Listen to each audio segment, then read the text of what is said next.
Hello and welcome back to Dear Esther. Now, I thought I had left the previous episode off at the end, or rather at the beginning of chapter 4, but apparently I did not.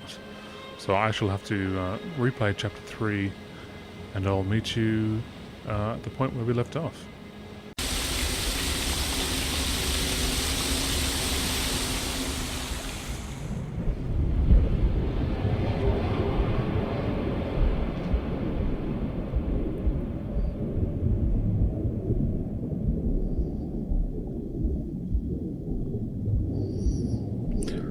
Oh right, look. There's no cars here. There's just this. That is way more interesting. Covered in coins.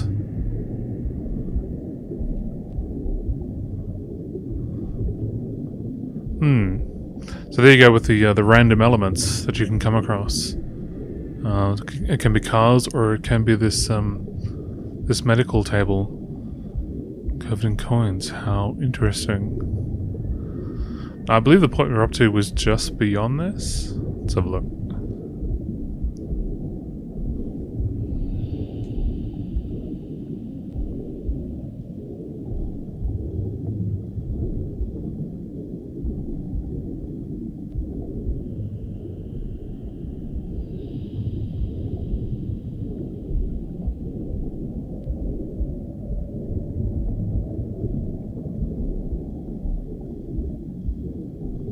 They're really letting me push on towards this bridge.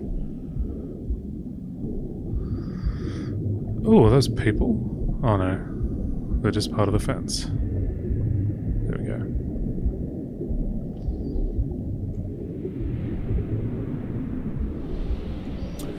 Yeah. Alright.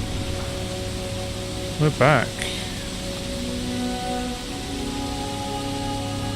Also, as I was getting myself back up here, I came across that room with the river running through it and the bridge over the middle, and how the guy, the commentary, talks about the paper boat going down the river. I did see it this time because I was looking out for it. It's very, very quick. It's very subtle. I thought, should I go back and record it? But it's, I don't know, it wasn't as interesting as I thought it was going to be. Like, it just zooms by like that. You're like, oh, what's that? Oh, it's gone. Okay. It's just this tiny, tiny, tiny little paper boat. So, yeah. They're very much into the subtle hints in this game. So, I think just my description of it is enough. We won't go back and look at that.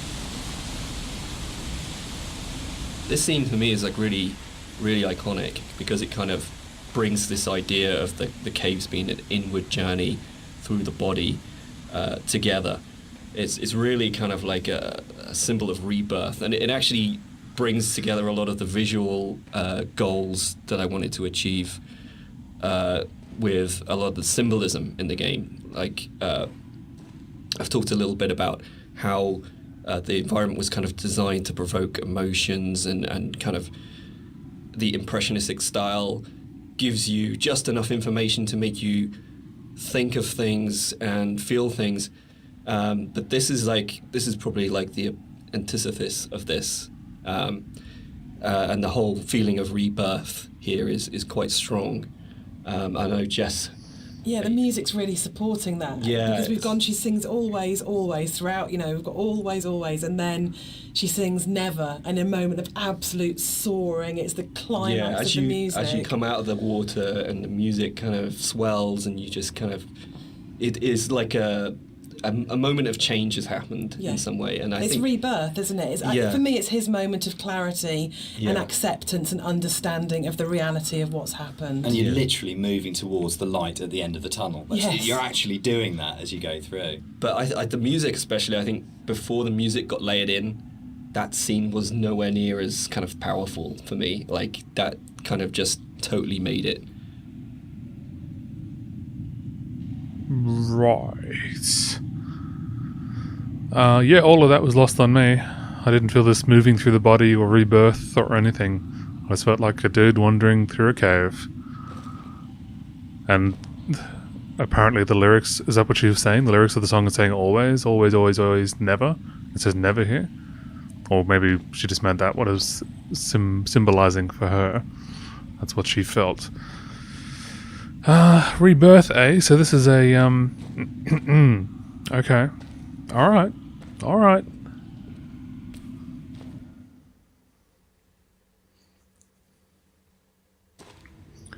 Now what's funny is, yeah, this is the beginning of chapter 4, so I just had to move forwards a little bit. And I could have very easily started this episode just by selecting episode 4. There you go.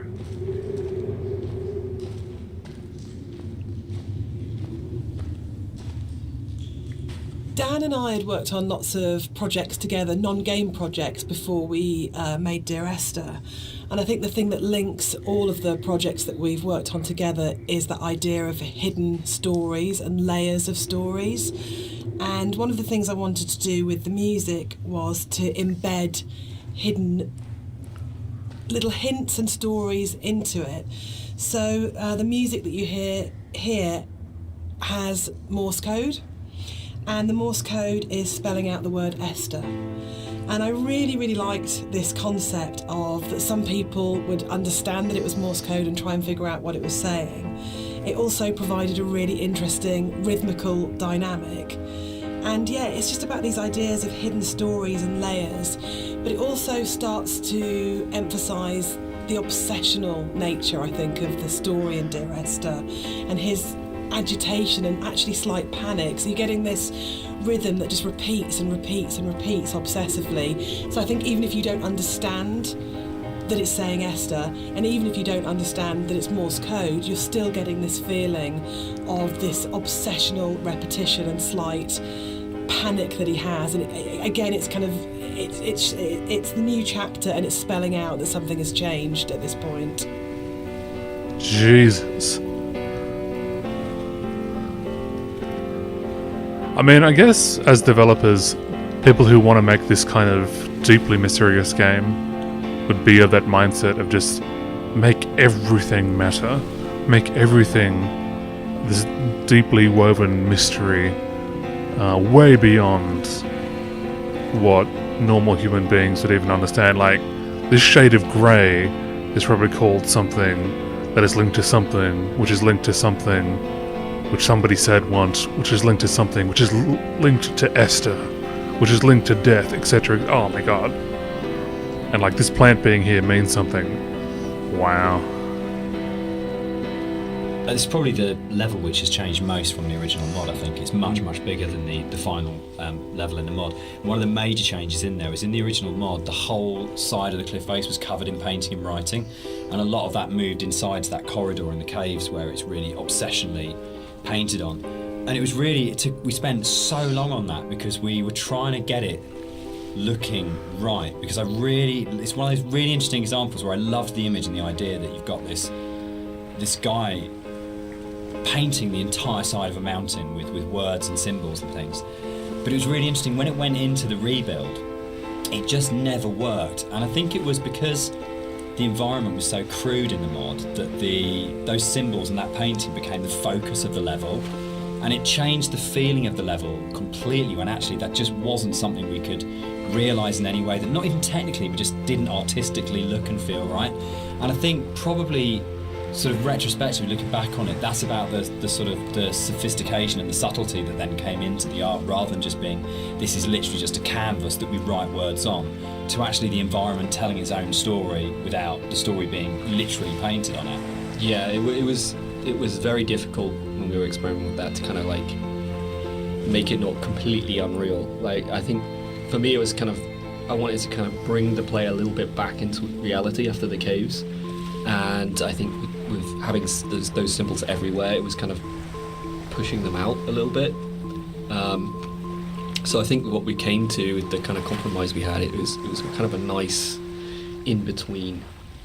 Yeah, it didn't feel like a compromise to me. It felt like it felt like it didn't work, but it kind of But those symbols were coded, like there's the hill in the background when you're standing right at the end of the boat and you look back and you suddenly realise that the shape of the mountain is the shape of a woman lying on her side asleep. And that, I remember seeing it for the first time around and going, it's saying the same things, but it's saying it in a much, much, much subtler way than in the initial layer. But it was definitely challenging going back to how do you have a deep, complicated, subtle art style but still manage to have something which is very sort of stark and symbolic laid over the top. It was much more challenging. So I guess we heard at the end of that piece of music that the woman was talking about a second ago, it went to definite, I suppose you could call Morse code, even though that's not what Morse code sounds like. I think when I heard that originally, if anything at all, I thought maybe that's the a heart monitor, stylistically put in there to symbolize someone dying. Is there something in the water? No, it's just a weird reflection. No, I don't know if he meant the cliff around here somewhere is shaped like a sleeping woman, or he's talking about something else. Meta.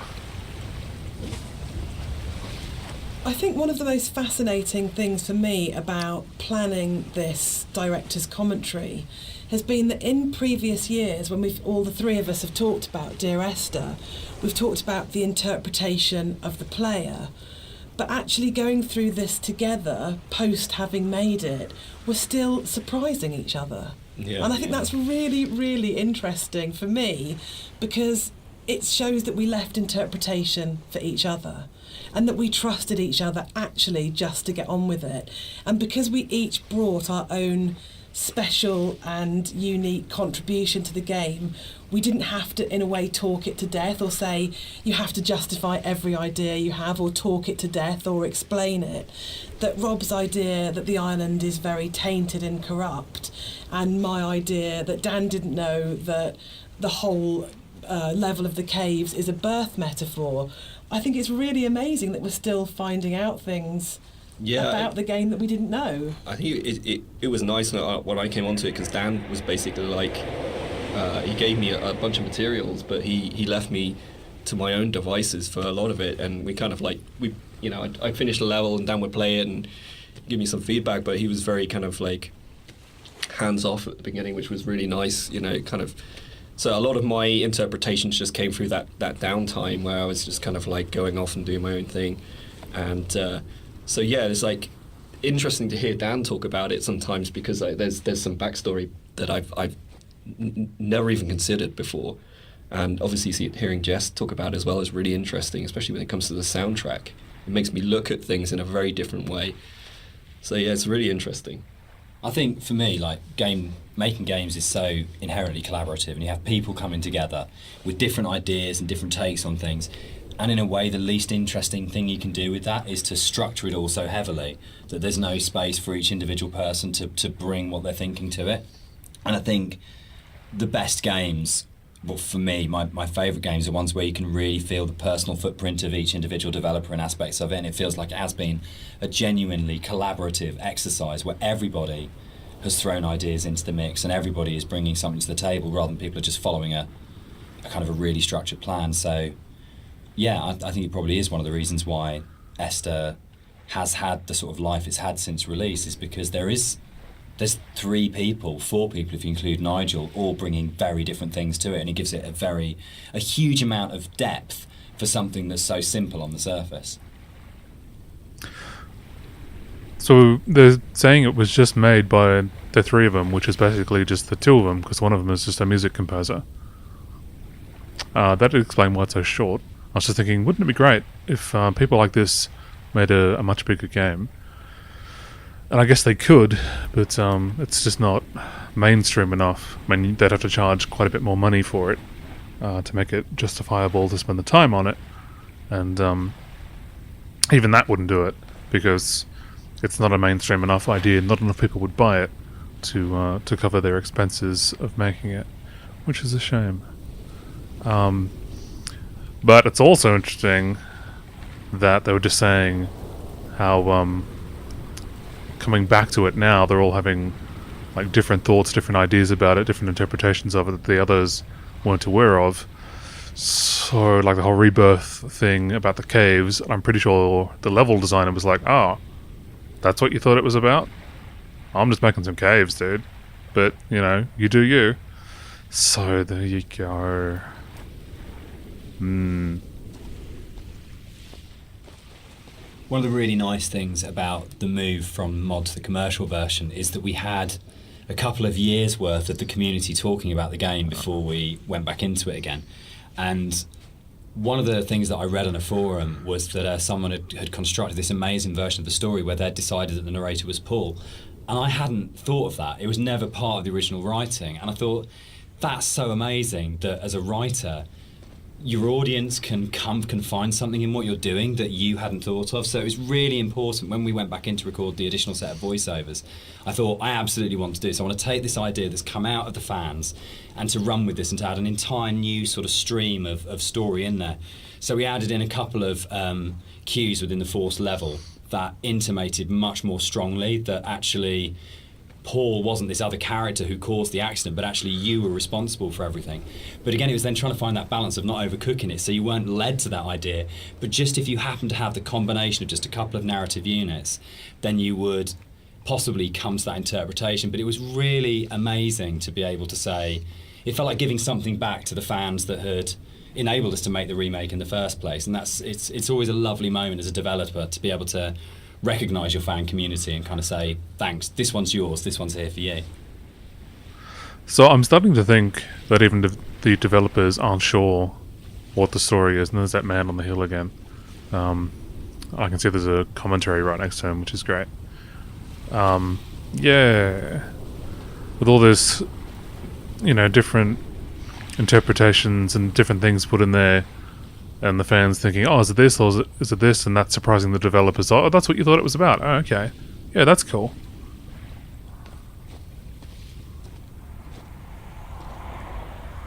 I'd been on holiday to Greece lots of times, and one of the things that I always really responded to emotionally was those shrines that you see on the road, and sometimes they're dedicated to saints, and sometimes they're to markate where an accident has taken place. So you'll get photos of the deceased person and flowers and candles, and they'd always really touched me. And so I said to Rob, I think it would be amazing to get these into the game somehow. And then Rob took that idea and ran with it, and I think they're so successful and they're so beautiful and they're really moving. And I think it's because you had this elemental scale, you have the island and it's huge and you have that scale, and all of a sudden you come around this corner and it's absolutely brought back to the human scale again and to that relationship of the individual. And I think the other thing that it does really successfully is it's a kind of magic realism, because there's no way that you could have all those amounts of candles lighting your way. Who's lit them? The island is empty. Who's put those shrines there? But I just think it's a really lovely bit of environmental storytelling, actually. And it wasn't up until this moment and those candles up there with the photos and then these, I'm like, and then it was these candles right here that first made me think, hang on, this isn't happening at all.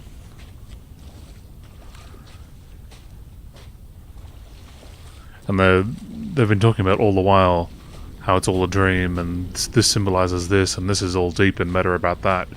But I mean, I don't know if other people had a different experience, but and especially this really cements it in your mind. I mean, I guess there was that trip out just before the beginning of this chapter 4, of when you're underwater on the highway. That's obviously something very strange. But yeah, this really cements the idea that this isn't really happening. What's fascinating to me, Dan, is that you're an atheist, but each of the 3 games that we've made are so strongly about religion, either the language or taking allegories and stories. Why are you so drawn to it? I think I'm really interested in people and the stories that make up people. And I think there is like in the Bible, like most kind of religious texts, it's not about what it is, it's about what is behind what it is, and that's what you're really getting to, is the idea of the sort of the parable or the metaphor.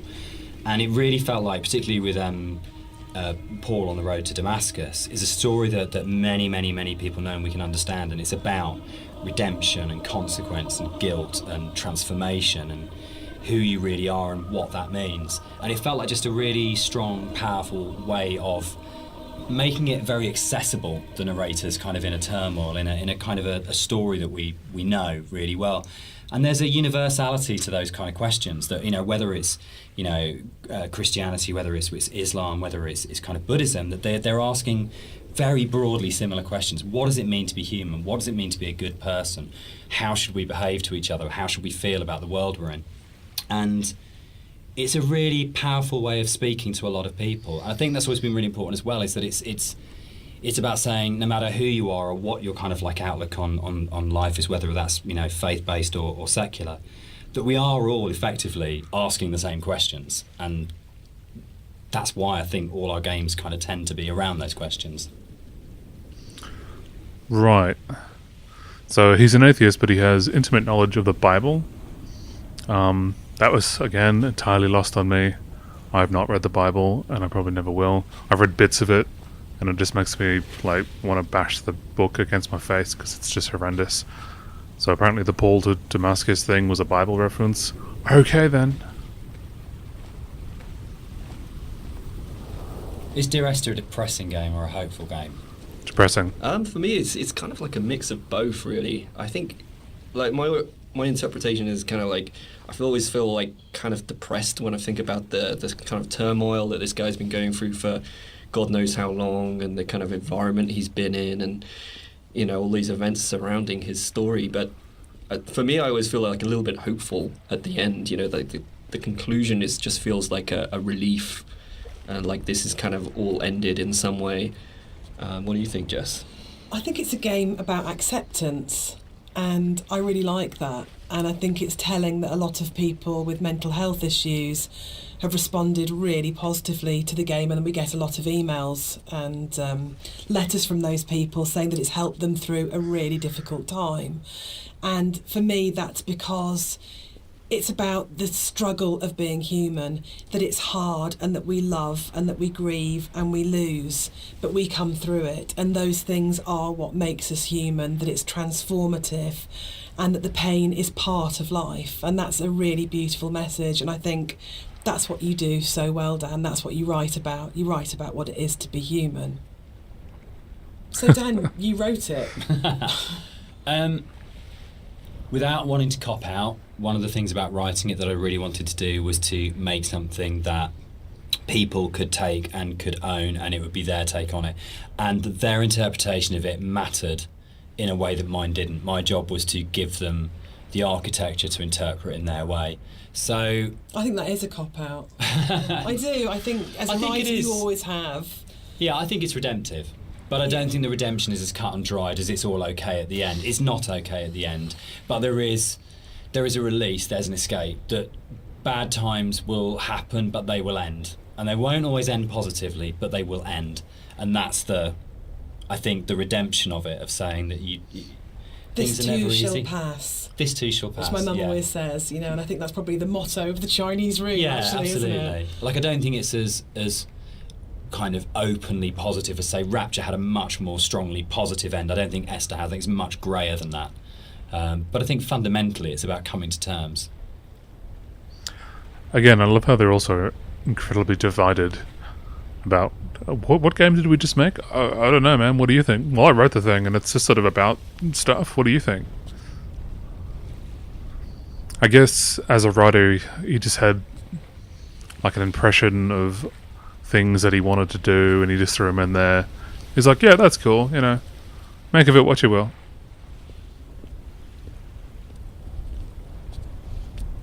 So, Dear Esther is the first walking simulator. How do you feel about Walking Simulator? You know what, I think I took offence to it when it first became a thing, but I think actually I don't mind it so much now. I think the fact that we have kind of taken ownership over it, like that genre has been kind of made our own by not just our game, but like a bunch of different games have kind of embraced it. I don't know, what do you guys think? I'm still really confused about the need to categorise in games, probably more than any other creative industry, and I think it shows that games have a long way to come in terms of how we describe an experience. So I do agree with Rob that it's really positive that we reclaimed walking simulator, but I still find it reductive, possibly, as a term. What about you, Dan? I think for me, it's people want to know what they're buying and what they're getting into, and I think it's so people understand what a walking simulator is now in a way that if it was like first-person adventure or slow-moving, not very interactive, story-driven games, they're all sort of really very fluffy. But I think if you buy a game and someone says it's a walking simulator now, you've got a pretty good idea what you're getting. And there's been, there's Gone Home, Firewatch, Stanley Parable. There's so many other really good titles that kind of fall within that group of games out there now, that it does have an identity, and I think that's the really good thing about it. I mean, when Esther came out, there was literally nothing. We had no idea how we described it or what we called it. We actually struggled with that quite a lot when it came to marketing. And sort of ended up being sort of like a ghost story, because it felt like it was the closest thing we could get. But it feels like now you can make a game like this and you can say it's a walking simulator, and people will know what it is straight away. Yeah, I think that's the nice thing is there's a whole group of games out there now that quite comfortably put themselves into that category. And so it's like if we were to come out before and just said it's a walking simulator, people would have been like, well, that sounds terribly boring. That doesn't. Why the hell would I play that? But now people kind of are a little bit. Seek them out. Yeah, now people are kind of familiar with what that means. The people out there who actually seek this sort of stuff out, and it's kind of really cool. I mean, me myself, I would actually do that, use that as a term to search. But yeah, I mean, it's a very simplified term for what our game is, and there's obviously a lot more to it than walking. But I think when you look at other genres, they're also kind of very simplified. You know, first-person shooter, role-playing game. It's to me it doesn't seem as bad as any of those other things. You do need labels. Humans need labels for things, so that indeed that you understand what it is with as few words as possible. But I've always felt, and I think as they were sort of discussing there a little bit, certainly the composer mentioned it, I've always felt and still feel it's a very derogatory term. It's kind of putting it down. It's just a walking simulator. I feel it's an insult. But yeah, you do understand what it is. The Western's something M5. They're all about this M5. The last level ended up being quite a lot bigger than the original mod, and it's also the one where actually the movement around it is in a way the most artificial. There's the big zigzagging cliff paths that basically it's like a series of straight lines from point to point. There isn't a lot of movement, and one of the things that was really difficult to do with that was to not make it feel too much like a corridor and to give it that sort of sense of space and that you were actually exploring somewhere quite natural. I think, Rob, there was stuff which you put in there, like little new beat moments, like the ruins at the edge of the cliff, that just helped the player feel like they were on a journey rather than being pushed through a pipe. Yeah, it was kind of just giving the player the reward for continuing on, and kind of still giving them some aspect of exploration and things to discover. I mean, the journey in this one is mostly vertical. But in the spaces where you are going horizontally, there's at least in the original mod there wasn't a lot to see or do. So I just tried like layering in some very subtle things that didn't necessarily add huge arcs to the story, but just kind of added little questions more than anything else. Like I added the dock there with at the end. There's lots of little bits and pieces that have kind of been layered in to really just make it a lot more of an interesting place despite the size.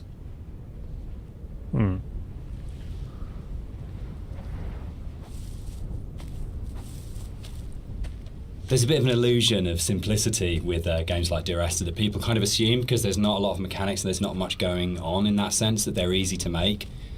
And I think actually it's kind of the opposite in a way, that because they're so simple. Everything is exposed, and everything has to be exceptionally good for it to work, because you're carrying a player's experience on a fairly sparse, minimal kind of framework, and that really means that every aspect of it has to be produced at a really high quality and has to be done with a lot of passion and a lot of thought. There's nowhere to hide in a game like Esther, and that's something which I think carries through to the best games of this type. You can see with all of them there's a real commitment to kind of depth and a really intelligent way of approaching design, and a real kind of trust in the player, and a real assumption that players are smart, imaginative people who want experiences. It's not a game that it's easy to just knock off or to do with any kind of lazy attitude. You have to be really, really passionate and care a great deal and put an awful lot of thought into it if it's going to work. And it must be very hard as a developer, especially this kind of game, where it is just a walking simulator. It boils down to it's an island. It's a space, you push forwards and you move through it. Making it a relevant size, as the guy was sort of talking about before, like how do you flesh it out to make it relevant, to make it a good experience, especially in their map editor. You just sort of plonk it down, put some rocks on it, you think, is that big enough? Is it too boring? Is it too small? But it's all about, and the pace that you walk, it's all about this journey, and I think they've done a pretty good job. Now, it'll be interesting to see when this man disappears, because I remember in my story playthrough, I just sort of saw him for a second, and then I got obscured, and then he was gone. So let's try and watch him. One of the things that I think was added more frequently in the final version of Dear Esther was the inclusion of a number of ghosts in the game. These are not like ghosts that you'd see in a normal horror game. They're just very loose silhouettes that you'll see around the island, usually like quite a distance off, or just kind of somewhere that you'd barely see it out the corner of your eye. I think this is a good example of where it's kind of really in your face, and these are kind of just something that we put in to kind of not just bring some unreal elements to the island, but something supernatural as well, something that's kind of beyond this world, something kind of unsettling. And yeah, we've a lot of effort's been put in to make these things very subtle. I didn't really want them to be like, I didn't want it to be a ghost story, so to speak, but I just kind of wanted to bring some of this supernatural element into the game, and this area is probably one of the most prominent, because you can see it just before you go down into the gully here, and I think it's really one of my favorite scenes, just because of it being so spooky, so unreal, and so interesting. So you're saying there were ghosts in other parts of the game? I find that hard to believe. Yeah, and it was as soon as you went down that slope into what he calls the gully is when this dude disappeared. See what they say about it. The overlook, the point about this to me is that it's probably the voiceover in the game that kind of sums up the whole story and the experience. It's almost like a recap of everything that's gone before you start the final climb. And you know it's that pause before you're going to start the final climb and before the game's kind of builds to a climax. But you can also see the whole level, and it's like the idea that you are standing looking down on your own journey, a bit like the idea of your life flashing before your eyes, or sort of like seeing your body but having an out-of-body experience at the moment of death. And it was really designed to try and get that feeling as the player, that you stop and you take stock of everything, and there's a bit of a sense of there's no going back. You take a breath and now it finishes. And I really wanted to kind of achieve that sort of sense, and I think we did. I think it really came together here, that you got that sense of going, right, now this ends and now I move forwards to it. Yeah, I don't know about the and now it ends feeling, but with vistas looking over where you've been in games, you always get that impression of you've been on a journey, this is where you've been, and it does add to it. It's important to put it in there. So here it kind of the environment becomes a little bit more surreal again.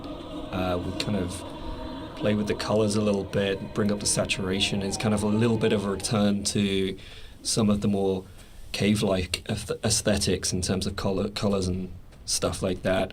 And it's kind of there to kind of signpost another significant moment in the game, or something that's leading up to the significant moment.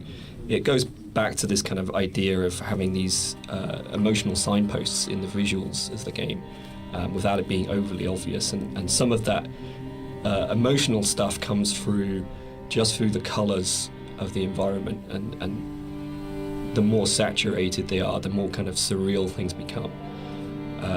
So this is kind of like a turning point in the game. It's kind of like the final notice of you reaching the end.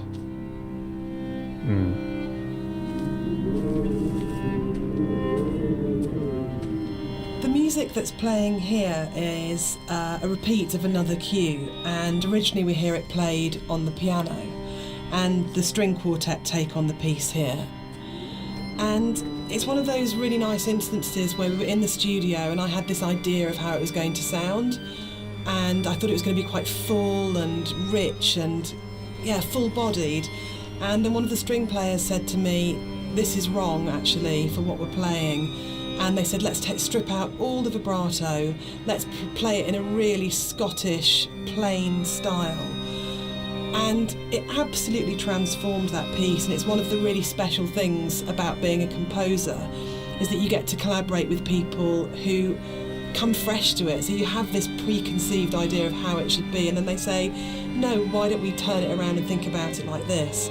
And it absolutely fits and works for that scene, because what we're getting at this point is a sense of fragility, of an ending, and it's almost reminiscent of a funeral procession. It's slow and it's dirge-like.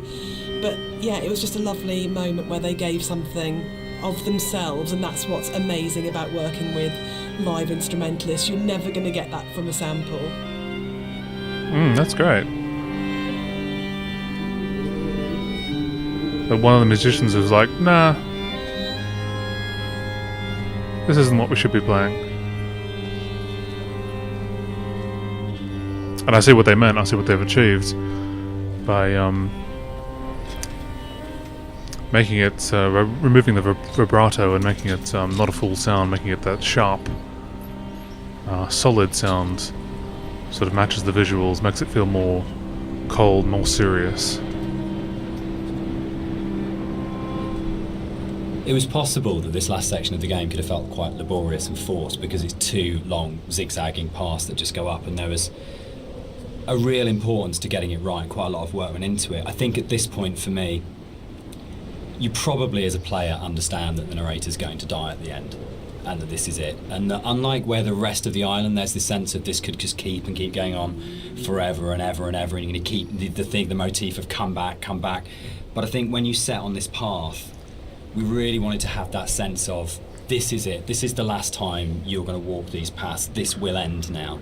And that sort of idea of going, you're kind of climbing towards your death, but you're also moving towards a point where that glimpse in the caves where you see the motorway and you go, I understand what this is about. For me, the whole path up the side of the mountain is about saying, it's okay. It's that kind of starting to kind of release it and go, it's kind of okay that Esther died. It's kind of okay that the accident happened. I know that I'm going to die. I know that this is going to end. And I know that there's nowhere for me to go apart from follow this path, but that's all right. And it was very sort of hard to kind of try and find that subtle mix between the dread of it and the acceptance. It's where the positive and the negative and the kind of the loss and the redemption really start colliding for me. At least certainly that was what we were trying to achieve with it. And by extension, what I felt from it, and the reason I felt like this was the end of his journey, and that he was definitely dead and about to move on, is the whole Stairway to Heaven thing. With the climb being quite a poignant moment of the game overall and of the story, it was quite a difficult task to try and make that climb still interesting and not too laborious, because it's kind of this zigzag up there with nothing really. There's no real environment. You just kind of have the sea on one side and the cliff face on the other. So there was quite a lot of work that went into kind of building up this feeling of tension as you're rising, and kind of making this moment as poignant as possible while still making it interesting. So a lot of effort was put into building up this weather, building up the winds, and the swaying of the grass, and kind of the volume of the soundscapes, and everything mixing together with the music, and just kind of visually really trying to make this a tense moment. And I think it's hopefully been pulled off all right. And you'll notice when you get to the top, this kind of tension dies, and that's very purposeful. You'll see no more wind. It's just kind of like a symbolic thing where you're coming to the last moment, the point of no return, and that's been very deliberately designed that way. Yeah, they've done a great job with the increasing severity of the weather, and just the whole looking down off a cliffside thing to where you've been, and being so high up. It's sort of that, gives you that disconnected from reality, disconnected from the earth, from mortality sort of feeling. We had a lot of debates, didn't we, about the ending of the game and whether the player should retain control or whether it was okay to go to a cutscene at this point. I personally don't mind it. I actually actively like it because I think it works really well as a metaphor for loss of control at that point. Dan, I know you're not as keen. Yeah, I'm not. I would have loved the player not to have had control taken away from them, but to me it was a balance between two evils: the evil of having a cutscene and the evil of the player accidentally falling off the ladder halfway up and destroying the ending. Yeah, I agree. Like, I think we tried a few different things, and the tech at the time just wasn't, the ladder tech at the time just wasn't there. So, and the other thing for me was pacing. It was making sure all the music, the voiceovers, the timings and everything were perfect for that final jump off point, and just letting the players kind of noodle around going up a ladder for what may have been like 7 minutes, because it's a tall tower, was kind of an impossible task.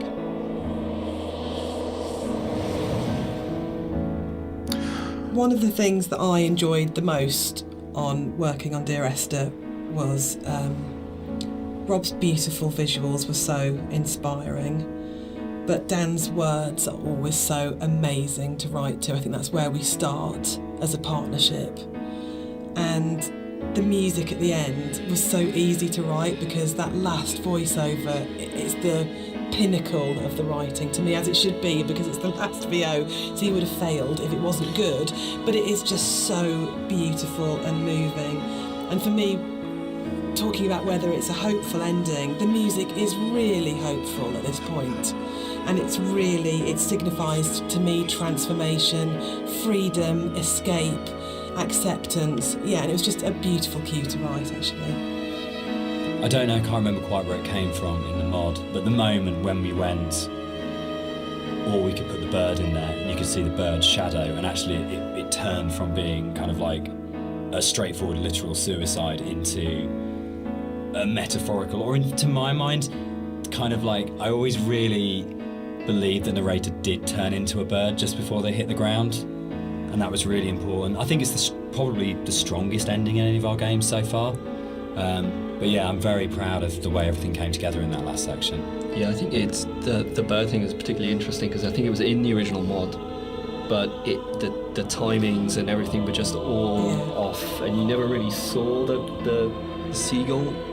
Yeah, at least the shadow as well. It was all kind of like a little bit broken. And I remember when we went back in, I made a real effort to try and get that shadow just out of the center of the view, so you kind of have this hint of something happening, and I think you can hear the sound of a seagull flapping its wings. It's like very subtle, but like I say, I kind of really like the way that came together. It kind of it's very like say it's kind of like a release but at the same time, there's still this kind of ambiguity there that's kind of beautiful. And I'm really proud that I got the monitor in at the end for an ending of, it goes into the, hospital monitor signifying the flat line. And I think it's it's one of those moments where you never want to be so clever that people notice it and it takes them out of the moment, but it just flows in through the music, and it just feels like everything comes together at that last point. That last VO, Rob's amazing visuals and the music, and it feels like a really, really strong and beautiful ending. And then in the last second, Nigel Carrington's delivery of just those 2 words have come back, where he just pitch perfect. Yeah.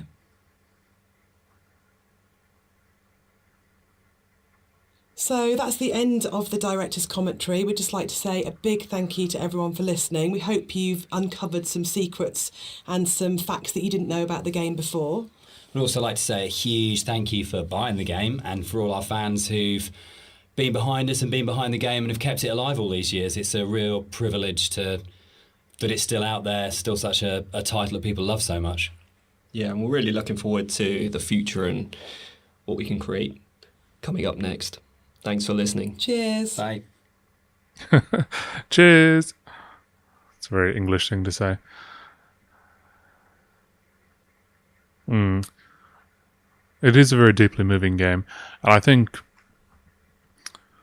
the choice to take your control away from you at the very end there, I think was vital. So whoever was for that was doing the right thing.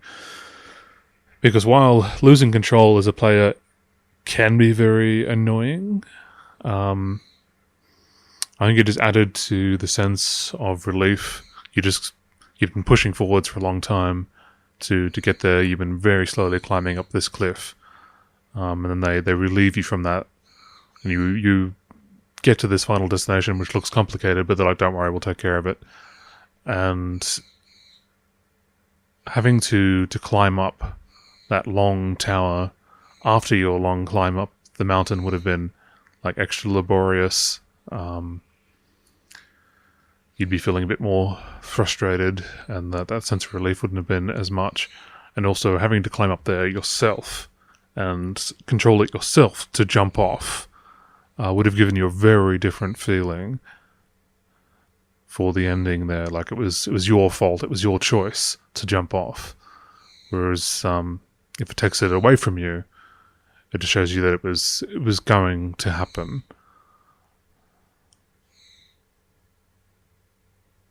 And it reinforces that dreamlike sense of the story at the end.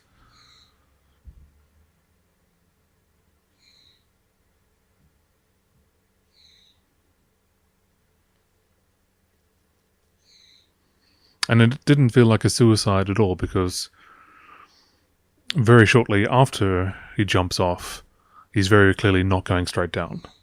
So you think, hang on. Like it's clear very early on that he's supernaturally sailing forwards.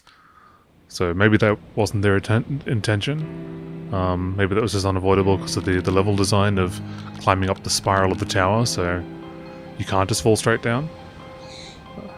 That would have been more impactful. Maybe that's what they were going for. If there's just this big straight drop, you're thinking, oh god, he's going to kill himself. He's killing himself. If it was just a big straight drop, and then right at the end, you sail off, that would have been more impactful, but I suppose more difficult to design into the geography of the location. But still good either way. I mean, the way that it was, that you start supernaturally gliding forwards, gives you a very different feeling again, as opposed to just falling straight down. It would have every little element of what happens changes how you feel about it, and I think it was just fine the way that it was. So there you go. Dear Esther, it'd be great if more games did this, if more games had a director's commentary, because it's very fascinating stuff. Now, I do believe that's everything. I don't know if those achievements pop up in the corner when I get them, but that final achievement, which popped up shortly before the end, was me getting all of the director's commentary, which is great. So if I quit out And as usual, yep, there we go. Show you this. So that's me playing through the game 3 times to get that 7 hours. So there you go. 10 out of 10. Would play again, and did, but wouldn't play again now. Just watch the video, I guess. Yeah, so thanks for watching. You've unlocked every single achievement. Congratulations. And I'll catch you in whatever you happen to watch next.